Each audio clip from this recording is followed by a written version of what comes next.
Rapaz, queridos, tudo bem? Sou o seu irmão em Cristo, Edson.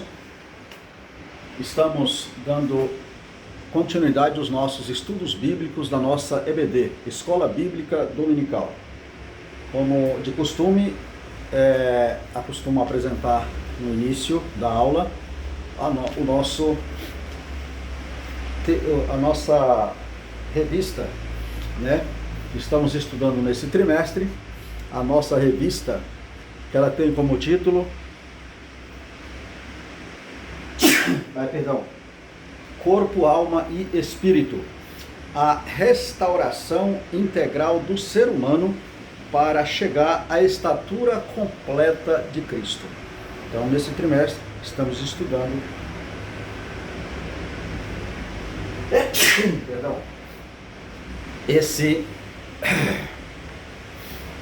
essa matéria tão importante que trata sobre o corpo, a alma e o espírito do ser humano.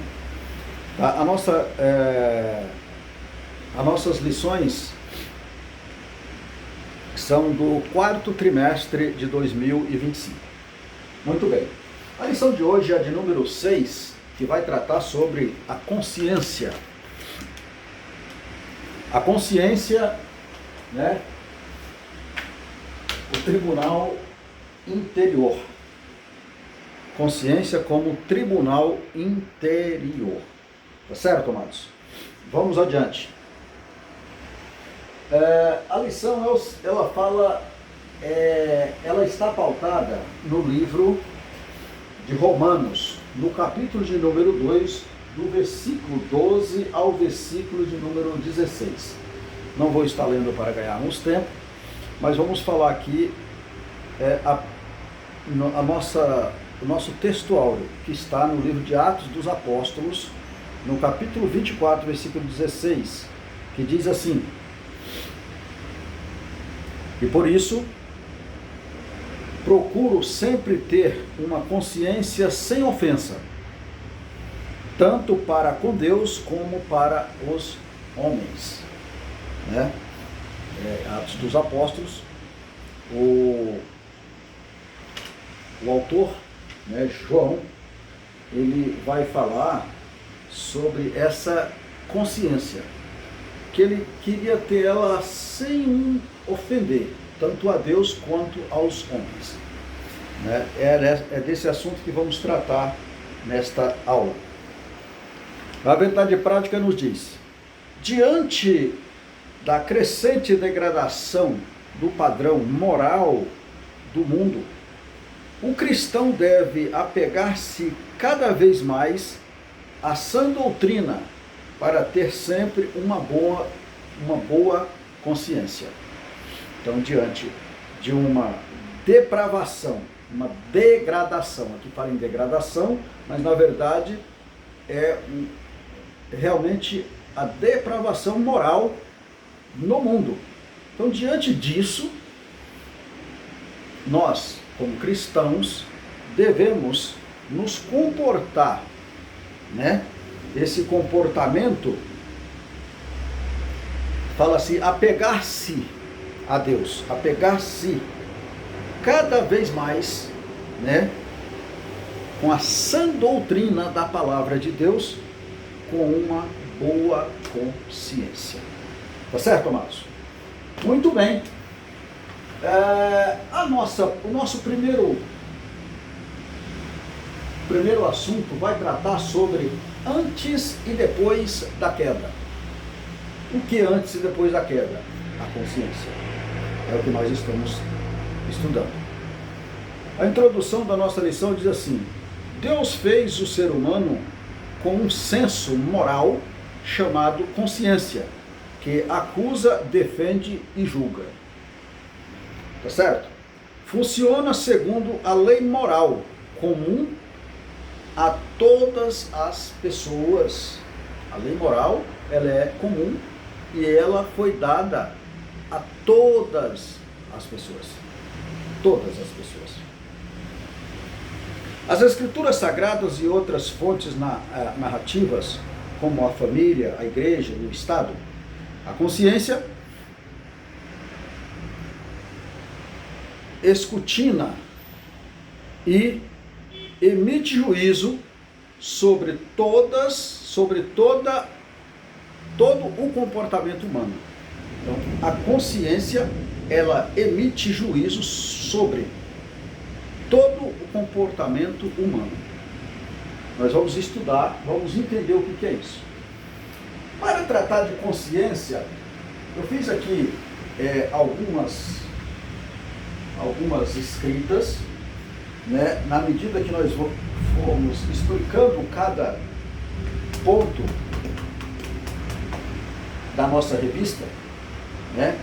O nosso primeiro tópico, que trata-se antes e depois da queda. Então, antes e depois da queda, sobre a consciência, nós temos 3 subtópicos, onde o primeiro subtópico fala antes e depois da queda.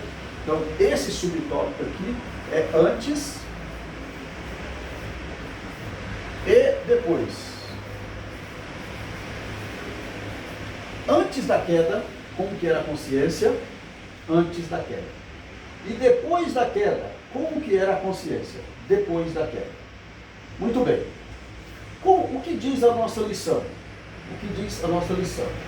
Então, a consciência do ser humano, antes da queda, a Bíblia fala sobre uma inocência. Uma inocência. O homem era inocente como uma criança? Ou como que era essa inocência que se trata aqui nessa lição, quando fala sobre antes da queda? Muito bem, vamos entender isso.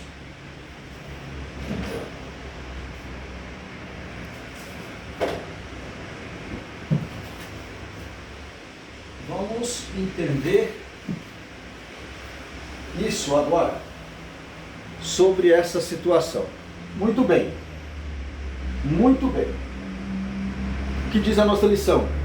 A primeira manifestação. A consciência é uma faculdade inata.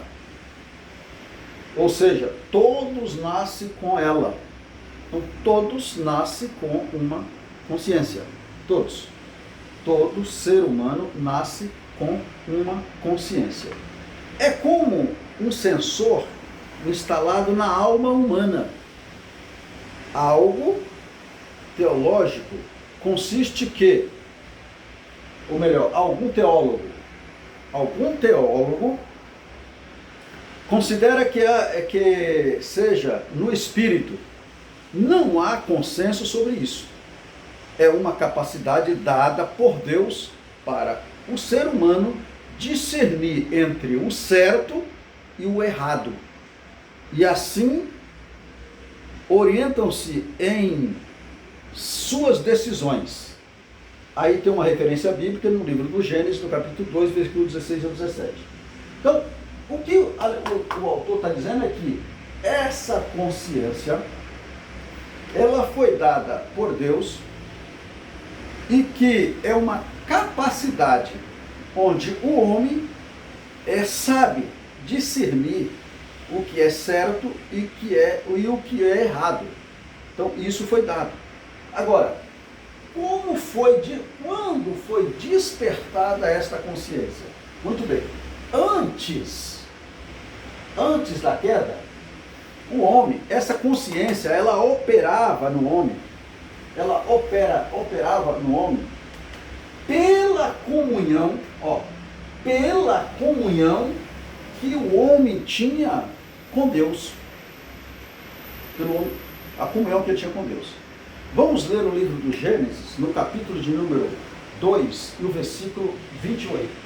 Capítulo 2, versículo 16 e 17. Gênesis, capítulo 2, versículo 16 e o 17. Diz assim, olha: e ordenou o Senhor Deus ao homem, dizendo: de toda a árvore do jardim comerás livremente, mas da árvore da ciência do bem e do mal dela não comerás. Dela não come. Aí vem o porquê. Aí ele diz assim, ó, porque no dia em que dela comeres, certamente morrerá. Então, aqui está uma situação de uma advertência e uma orientação dada ao homem sobre essa consciência que o homem já tinha depois que Deus criou o homem. Então, ele tinha essa comunhão com Deus mediante a consciência antes da queda. Tá certo?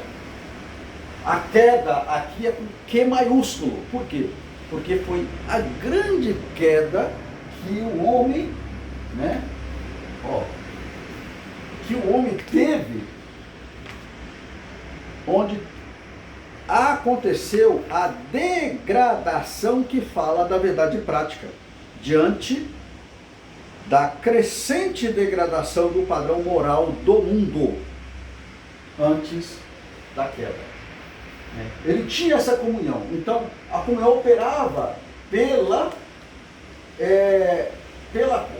a consciência operava pela comunhão que o homem tinha com Deus. E depois da queda? Depois da queda, agora essa comunhão, ela começa a não ter mais, essa consciência, ela passa a não ser mais ligada à comunhão com Deus. Por quê? Porque o homem quebrou, né, a orientação divina. Quando ele disse que ele não comesse da árvore, né, que dava o entendimento do bem e do mal, uma vez que ele ultrapassa essa orientação, ele passa a não ter comunhão. Ele passa a não ter comunhão. Passa a não ter comunhão. E aí o que opera? Opera agora a consciência moral. Agora, a consciência moral, né? Consciência moral pela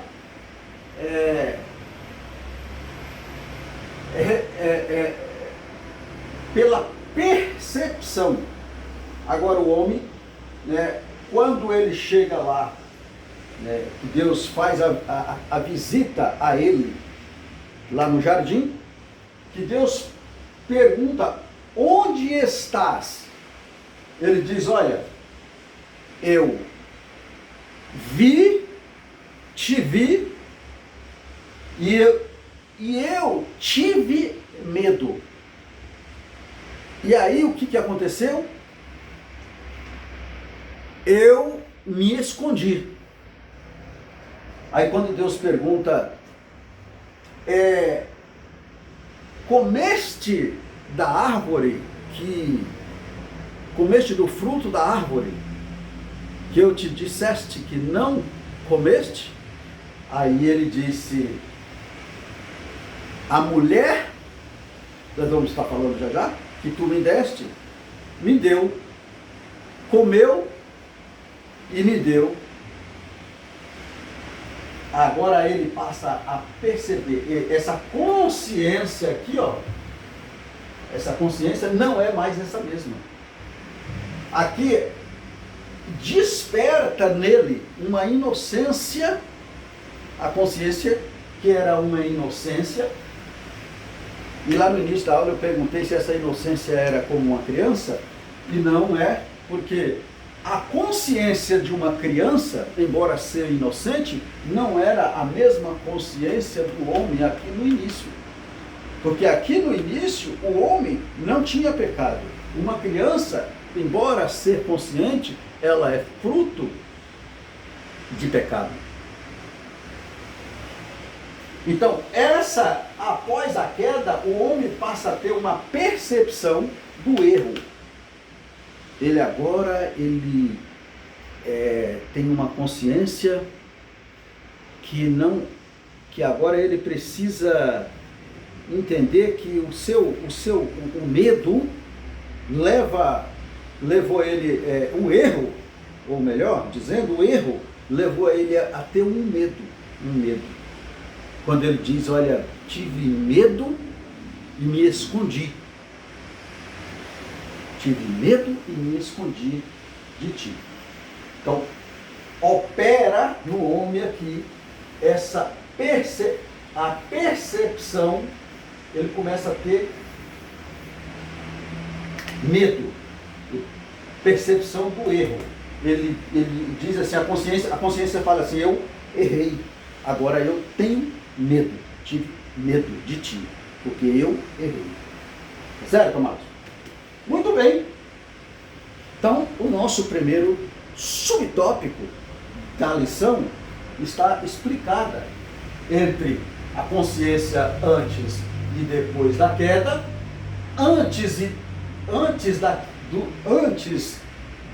da queda do homem. A consciência, ela operava em uma distinta comunhão com Deus, né? Distinta comunhão com Deus que o homem tinha, e depois da queda, agora ele perde esta comunhão. Ele perde essa comunhão. E ele passa a ter uma percepção de um erro, e agora ele precisa batalhar para consertar isso. Batalhar para consertar. Muito bem. Segundo subtópico, o direito natural. O que diz aqui? Todo ser humano nasce com um conteúdo normativo fundamental na alma, que é a ideia, que é a lei moral, também chamada de lei da natureza ou direito natural. No Gênesis, isto é visto pela primeira vez, Caim, que feriu o direito natural, tirando a vida do próprio irmão. O que é esse direito natural? Esse direito natural está dizendo que quando na palavra de Deus fala não matar, então esse direito natural é um direito que é dado por Deus, pelo homem, todo homem tem. Por quê? Isso aqui todos têm a percepção do erro, que não pode matar, que não pode matar. Porque se matar, você está afligindo a lei do direito natural. Assim como não roubar, assim como não prostituir, assim como todo erro, todo mal, quando ele come o fruto do conhecimento do bem e do mal, ele passa a ter uma percepção de erro. Ele passa a ter uma percepção de erro. E com a percepção de erro, ele aflige aqui uma lei natural, um direito natural dele, do homem. Esse direito natural que todos têm a percepção agora que não pode praticar essas coisas, porque isso aqui, você está, é diferente, tudo isso é diferente do bem. Do bem. Que quando você mata, você aflige o outro. Quando você adultera, você aflige o outro. Quando você rouba, você está denegrindo o outro. Quando você maltrata uma pessoa, você está fazendo, você faz a percepção do erro. Então todos nós temos esse direito natural de saber o que podemos e o que não podemos. Nessa percepção. Terceiro subtópico, escrita no coração.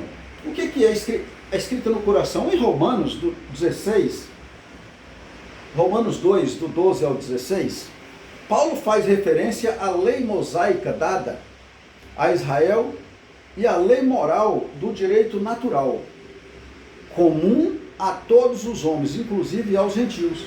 Ou seja, essa lei, ela foi dada para Israel, a lei do direito natural.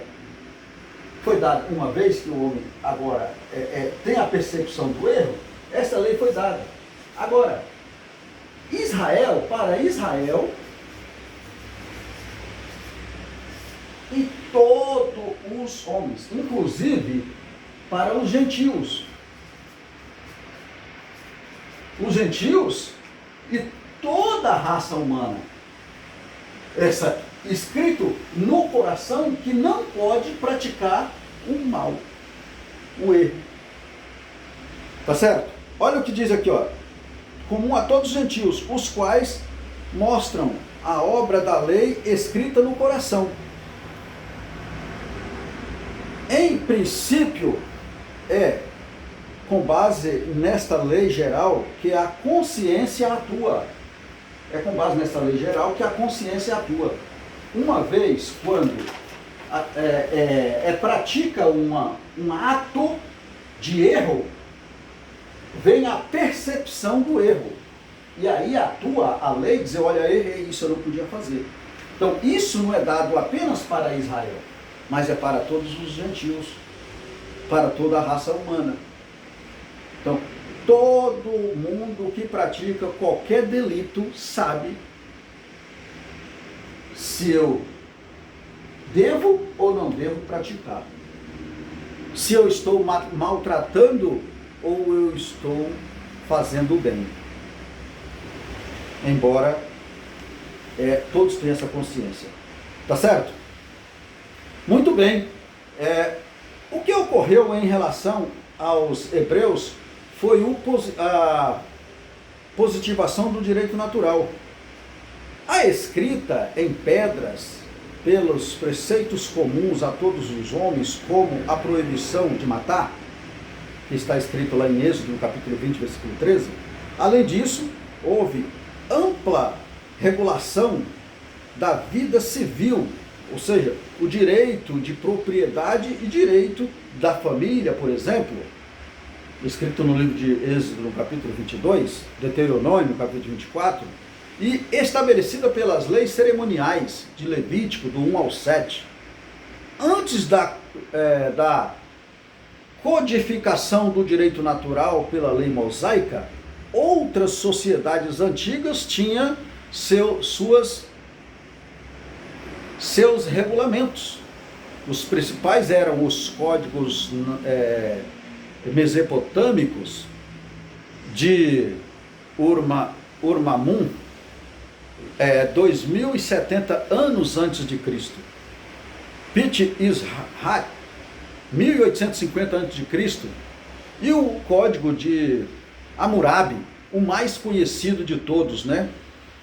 Que está entre 1792 a 1750 a.C. Aí tem um resumo aqui que diz assim: o que há de bom nas imperfeitas leis humanas é inspirado na lei moral, escrita no coração de todo o povo.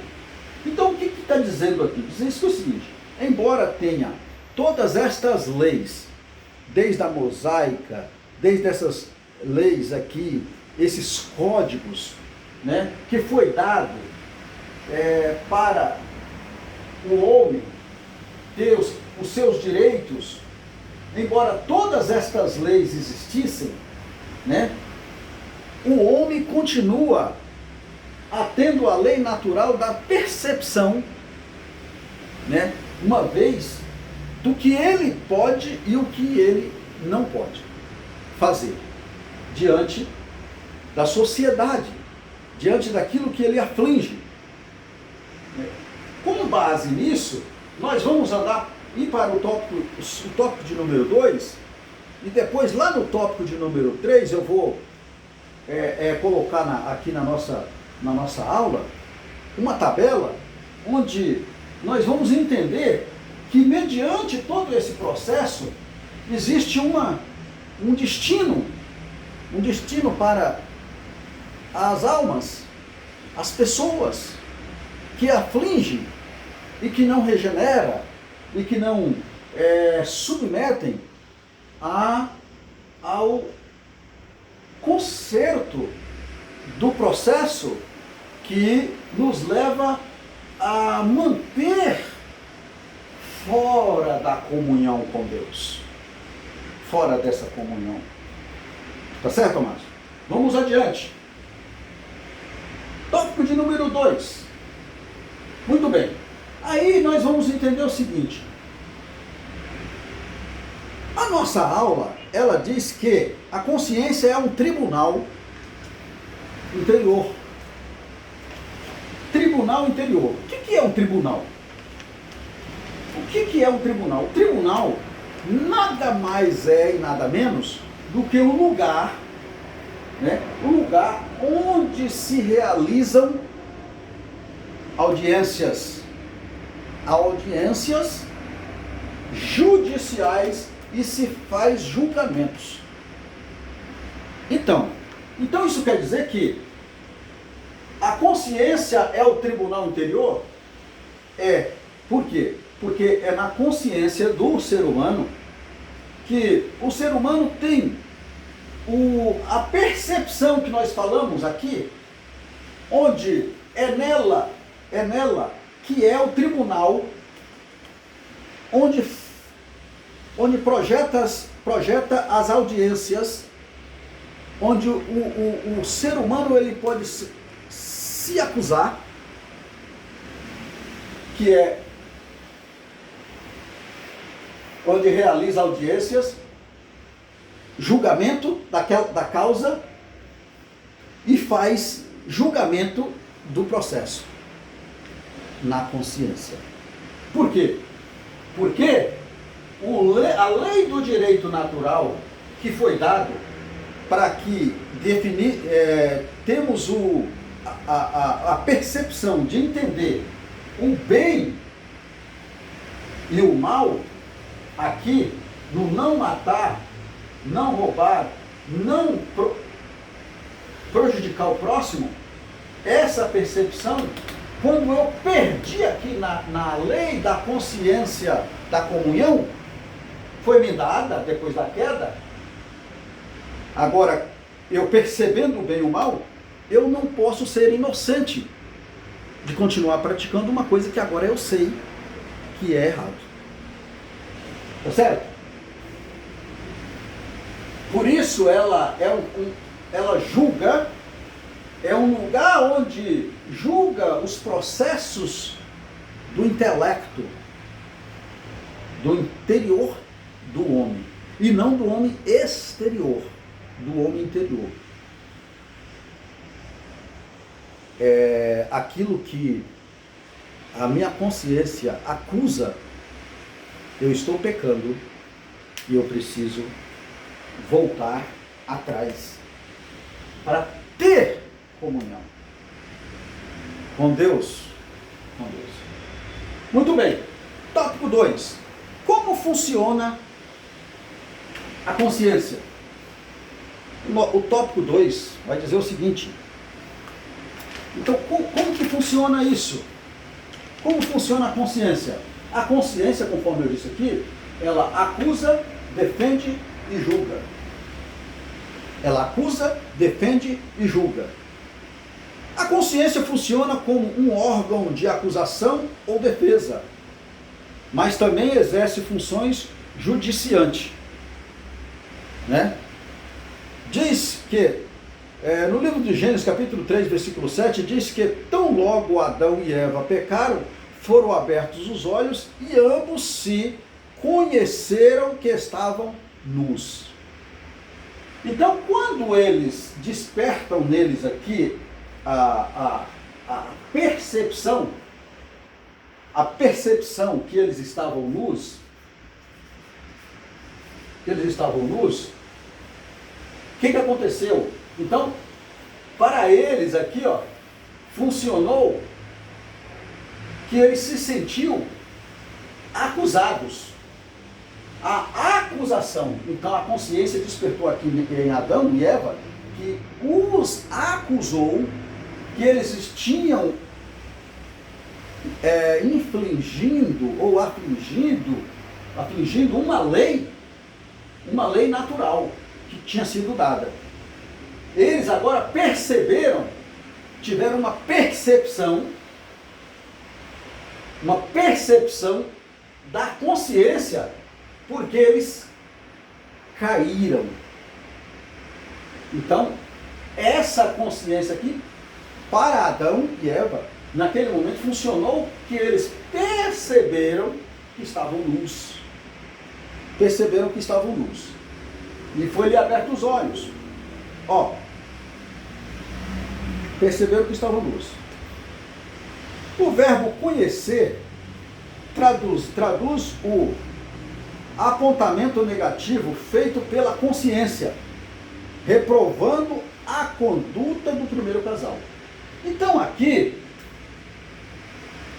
esse caso aqui, esse processo aqui reprovou eles.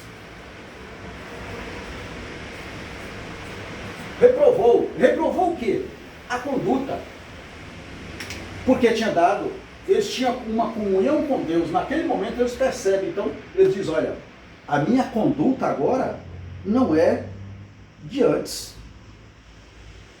Eu estou em uma conduta que não é aquela que eu estava, aquela que eu deveria.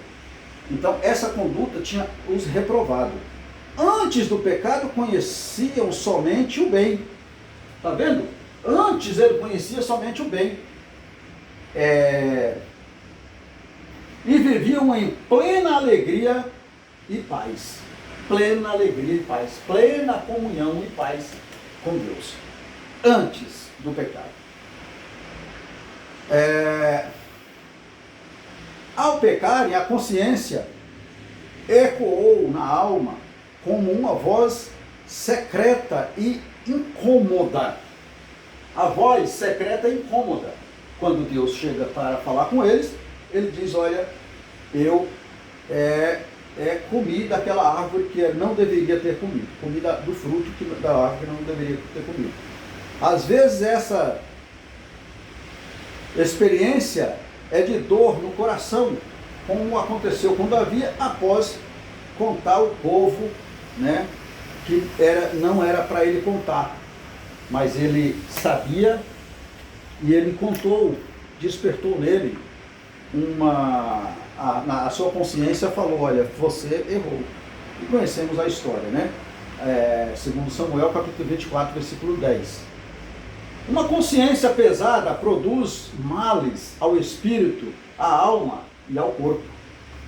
Né? Quando isso acontece, traz prejuízos para a alma, para o espírito e para o corpo. Tudo padece. Tudo padece. É um conjunto. Corpo, alma e espírito é um conjunto. Então tudo padece, tudo sofre. Tá certo? Aí o que acontece?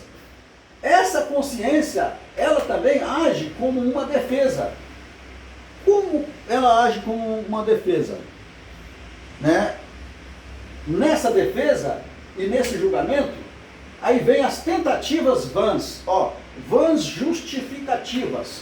Eu considerei aqui no tópico 2 como, eu chamei de tentativas sem nexos, tentativas vãs, justificativas sem justiça, sem justificação. Sei lá qual palavra que dá aqui. Mas aqui é assim, a expressão foram abertos os olhos, nós falamos aqui, também significa experimentar imediatamente da malícia, antes inexistente a Adão e Eva, que eles não tinham malícia antes. Ao ouvir a voz do Criador, se esconderam com medo. Deus disse uma pergunta retórica a Adão: quem te mostrou que estava nu? Quem te mostrou que estava nu? O que ele respondeu? Não houve uma resposta direta, impossibilitando de negar o seu pecado. O Adão fez o que se tornaria comum ao ser humano. Tentou se justificar, certamente buscando aplacar a consciência. Ele tentou se justificar. E nós sabemos que nessa justificativa aqui, ele começa falando que a mulher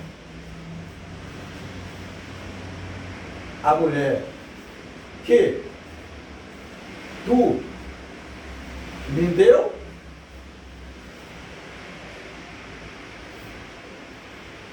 comeu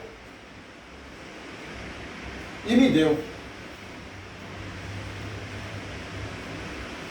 Me deu e eu comi. Tá vendo? Ele começa a fazer justificativas vãs. Justificativas que não justificam o erro. Justificativas sem nexo. Né? É o que acontece muitas das vezes com as pessoas. Por que não falar com nós? Começamos a justificar coisas com Deus onde não há justificação. Muito bem. O debate no tribunal. A consciência é como um tribunal que julga condutas aprovando-as ou reprovando-as. Atua em relação ao presente, ao passado e ao futuro. Funciona interagindo com as demais faculdades da alma, principalmente os pensamentos e os sentimentos. A consciência costuma entrar em longos debates com o pensamento, que a questiona e aprofunda a análise das ações. Então, o debate no tribunal, esse tribunal que nós falamos, começa a acontecer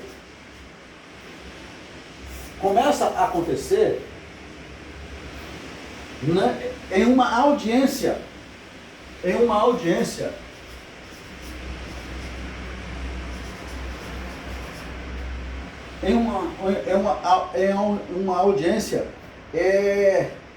secreta, nesse caso aqui, entre a consciência humana e a pessoa com Deus.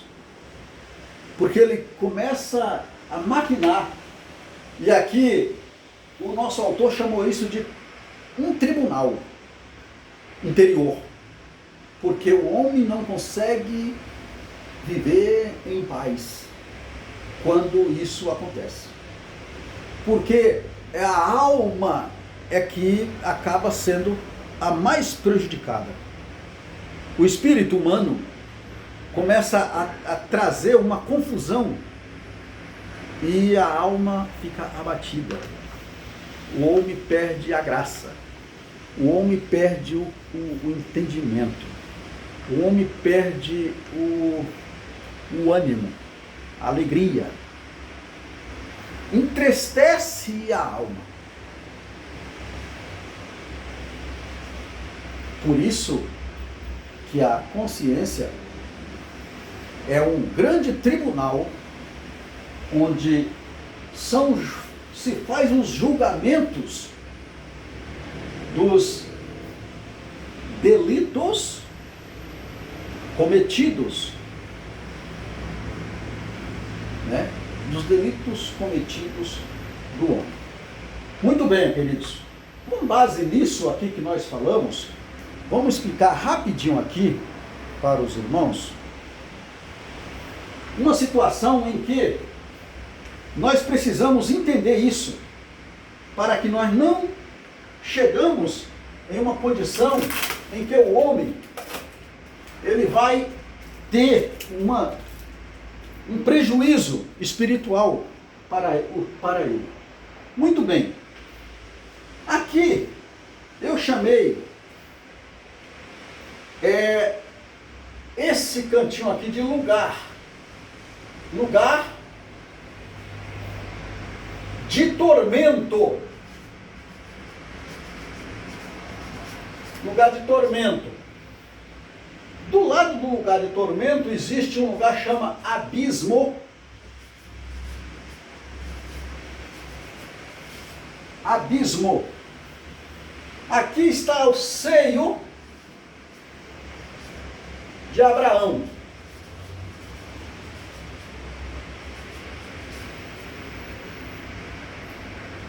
Seio de Abraão. Muito bem. Mas no livro de Lucas vai estar falando sobre esses 3 lugares onde aquele moço em tormento orava pedindo socorro para que alguém fosse entre os seus irmãos e dissesse para que eles não viessem para cá, para aqui, para o lugar de tormento. Para que eles não viessem para aqui, ó, para o lugar de tormento. Porque ele estava no abismo. Ele estava nisso aqui, ó, nesse lugar aqui, abismo.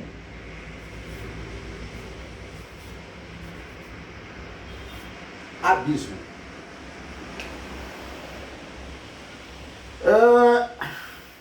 Todo esse lugar aqui, ó, é o mesmo que o Hades. É o mesmo que o Hades. Tá certo, amados? O que acontece? Então, quando acontece a morte espiritual, e que agora a morte física, ela atinge o homem, e agora não tem mais o que recorrer, a consciência não existe mais ali para que ele se arrependa. Existe o lugar que os homens vão. O lugar de tormento que está separado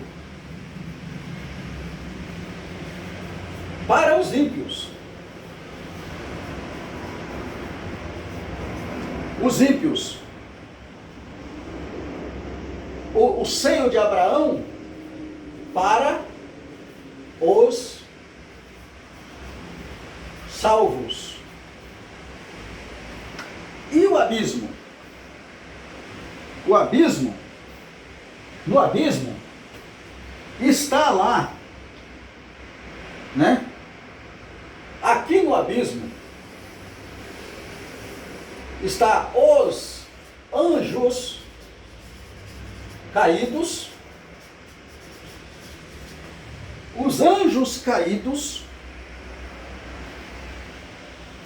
e os demônios.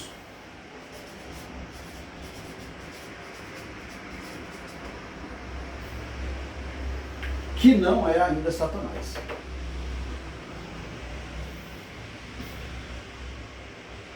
Muito bem. O que acontece? Também ainda no abismo estão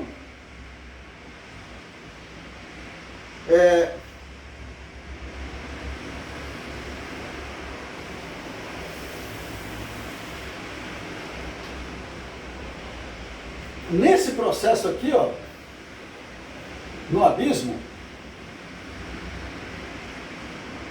é a divisão onde estão os salvos e os ímpios. Aí lá a referência de Lucas vai dizer que esse lugar é o que fazia a separação entre esses dois. Muito bem.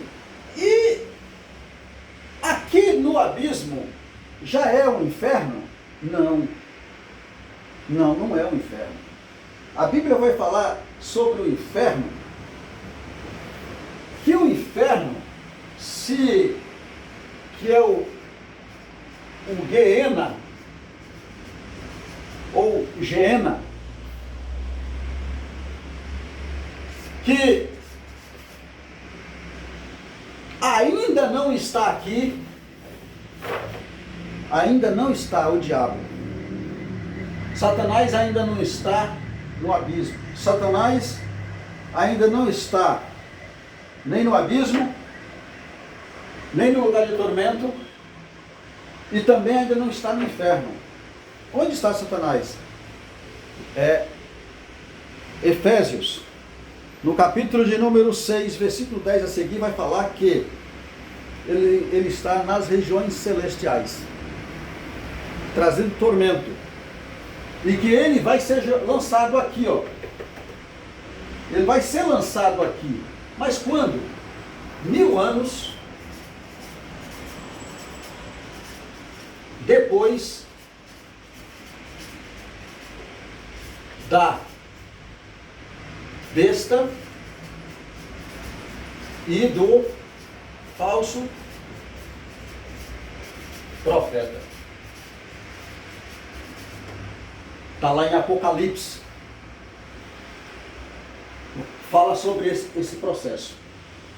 E quem vai inaugurar o inferno? O Guiena. Quem vai inaugurar o inferno? Quem vai inaugurar o inferno?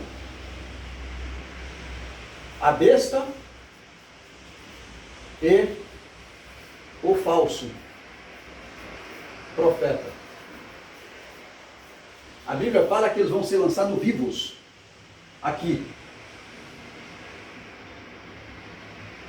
Eles saem do abismo e são lançados no Guiena.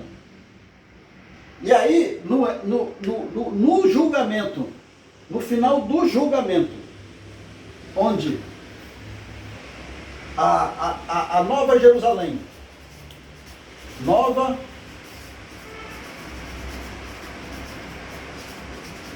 Jerusalém, que vai ser depois dos 1000 anos, no julgamento final do grande trono branco, os salvos vêm para a Nova Jerusalém. Os salvos vêm para a Nova Jerusalém.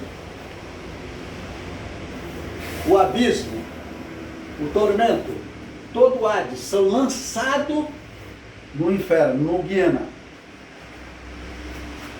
E aí, para sempre viverão em tormento, em fogo de enxofre, onde o fogo não se apaga e o bicho não morre. Está escrito na palavra de Deus. Por fim, esses dois lugares que irá prevalecer, a Nova Jerusalém e o Guiena, o inferno. Tá certo, amados? Então, esse negócio de purgatório, de não sei o que, não existe. Existe o seio de Abraão e o lugar de tormento e uma divisão que hoje ainda existe, onde divide esses dois, salvo e ímpio, e o abismo, onde aqui seria o pré-inferno, que ainda não é o inferno, o pré-inferno. Como nos livramos disso? Como nos livramos disso? Uma vez a consciência acusou, porque é de natureza, acusou a consciência do erro, volta à comunhão com Deus, busca o direito natural, né? O coração falou que errou, busque a comunhão, né? Para o corpo, a alma do homem. Este abismo, que não é o lugar, não é sepultura, que é diferente de sepultura,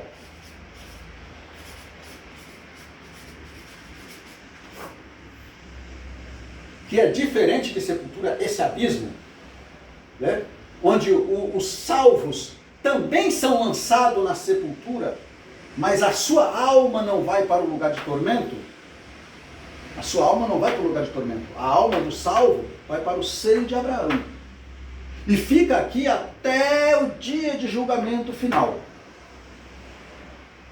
Até o dia de julgamento final. para ir para Nova Jerusalém. Lugar de tormento.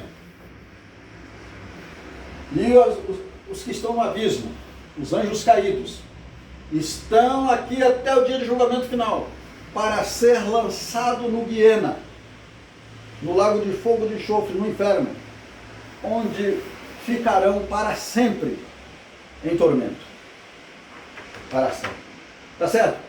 Então, quando estas coisas acontecerem, eu tenho que correr para me preparar para o seio de Abraão, para me livrar da morte eterna,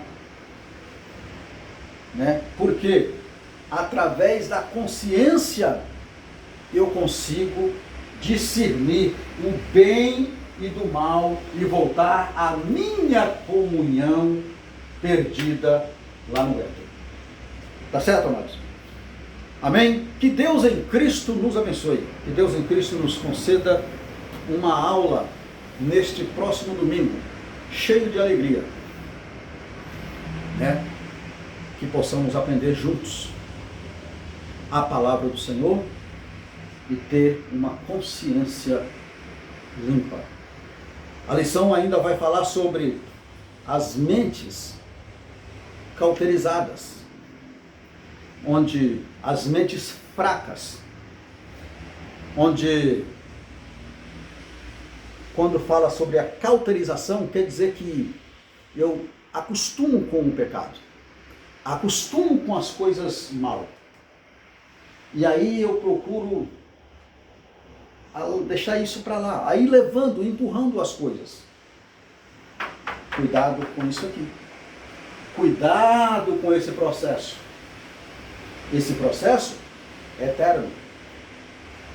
E eu posso estar indo para esse caminho. Eu posso estar indo para lá. Tá certo? Amém, amados? Que Deus abençoe. Em nome de Jesus.